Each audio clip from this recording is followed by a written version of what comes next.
Have you ever felt like you're just ticking off boxes at work, kind of disconnected from what the company is actually trying to achieve? Well, today we are going to completely change that. We're going to build a bridge that connects your daily to-do list directly to your company's biggest wins, transforming your tasks into real, measurable impact.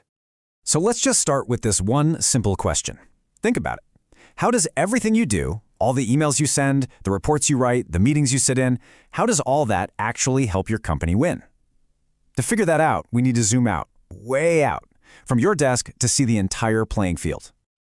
Here's the roadmap for our journey. First, we'll shift our mindset from tasks to strategy.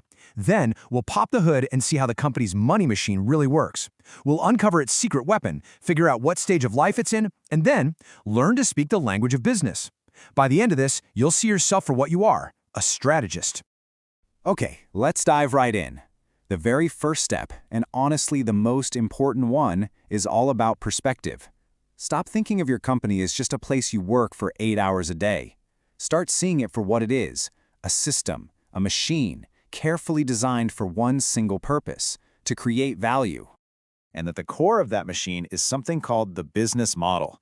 It's actually pretty simple. It just describes how the company takes in raw materials or ideas, the inputs, and processes them to create something, the output, that customers are willing to pay for. The goal? To make sure that what customers pay is more than what it costs to make. And that gap, well, that's profit. That's the fuel for the whole machine. So if the business model is the blueprint for the machine, what are the actual moving parts? What are the gears that make it all run? That's what we call the value chain. It's literally the sequence of every single activity the company performs to bring a product or service to life. And this value chain is really made up of two big categories. Think of it like a river flowing through your company. The main current, that's the primary activities. These are all the things that physically touch the product on its journey to the customer. And then you have the riverbanks, the soil, the air. Those are the support activities. They make the river's flow possible. These primary activities are the main assembly line. It all starts with inbound logistics, getting the parts in the door. Then, operations takes over and transforms them into the final product. Outbound logistics handles getting that product shipped out. Marketing and sales tell the world about it. And service is there to help customers after the sale. You see? Every step directly adds value. But none of that can happen without the support activities. These are the unsung heroes working behind the scenes. Procurement is negotiating the best prices for supplies. Technology is building the software that makes everything run smoothly. Human resources is finding and training the amazing people who power this whole thing. And infrastructure, finance, legal, they build the solid ground everything stands on. And this is absolutely crucial to understand. No department is secondary. A broken link anywhere can bring the entire chain to a screeching halt.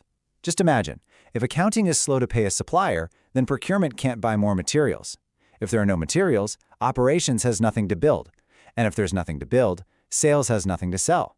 See how it all connects? One broken link in a support role can stop the whole company dead in its tracks. Now take a second and think about your job. Where do you fit into this picture? Let's say you work at the IT help desk. You might think your job is just fixing computers. But zoom out. Your input is a salesperson's broken laptop. Your output is a working one. The impact? If you're slow, that salesperson might miss their window to send a quote for a multi-million-dollar deal. If you're fast, you just directly help the company make a sale. Every single role is connected to the bottom line. Okay, so having a well-oiled value chain is great. But in a crowded marketplace, it's not enough. You also need a secret weapon. And that weapon is your company's competitive strategy. It's the simple answer to the question, why should a customer buy from us instead of from them? And what's so powerful about this is how a company's huge, overarching strategy connects directly to your personal mindset at work. Generally, companies pick one of three strategies. They either try to be the cheapest, which is cost leadership, or they try to be the best and most unique, which is differentiation, or they serve one tiny slice of the market perfectly, which is focus. And here's the kicker, everything you do every day has to align with that choice. Let's make this crystal clear. Imagine a customer calls to return something. At a company competing on cost, the employee says, sorry, you have to bring it to the store because that saves the company money. But at a company competing on quality and service, the employee says, we are so sorry, a new one is on its way right now because keeping that customer loyal is worth way more than the cost of shipping.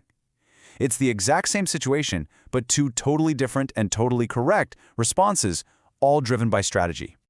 But it's not just about strategy. You also have to know your company's age. Its stage of development. Because what's considered a brilliant move in a scrappy startup could get you fired from a big, mature corporation. The context is everything. Most companies follow this classic S-curve. In the beginning, the startup or introduction phase, it's all about being flexible and wearing many hats. Then comes growth, where the name of the game is creating systems and standards to scale up fast. At maturity, the focus is on optimizing what you have and complying with the rules. And then there's a fork in the road, decline or renewal. You either adapt or you fade away.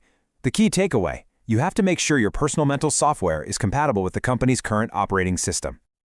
All right, we've mapped out the machine. We know its strategy, and we know its age. So how do you make sure your great ideas and hard work get noticed? You have to learn to speak the native tongue of the business world.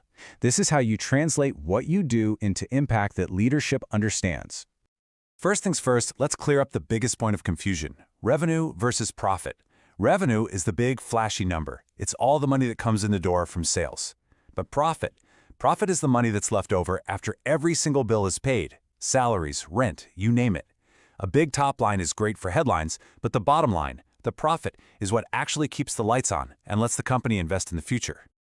And that brings us to what might be the three most powerful letters in your professional vocabulary: ROI, return on investment.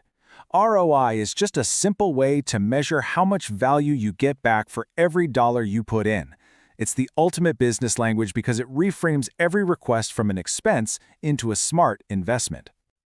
Now, think about how most people ask for things at work. It usually sounds something like this.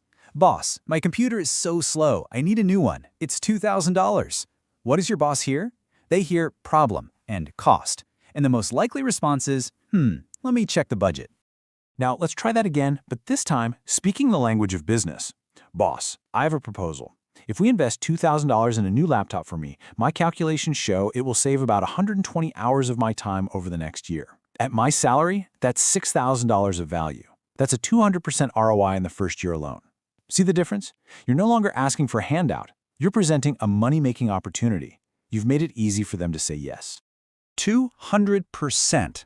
A number like that changes everything. The conversation is no longer about can we afford this, it's about how can we afford not to do this. That is the power of business acumen. So, we've covered a lot of ground, from the 30,000-foot view of the entire company, right down to a single conversation.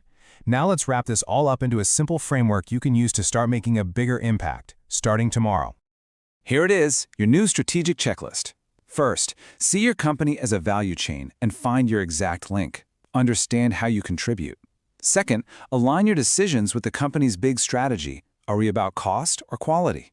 Third, adapt your style to the company's current age. And finally, and most importantly, learn to frame all of your contributions in the language of profit and ROI.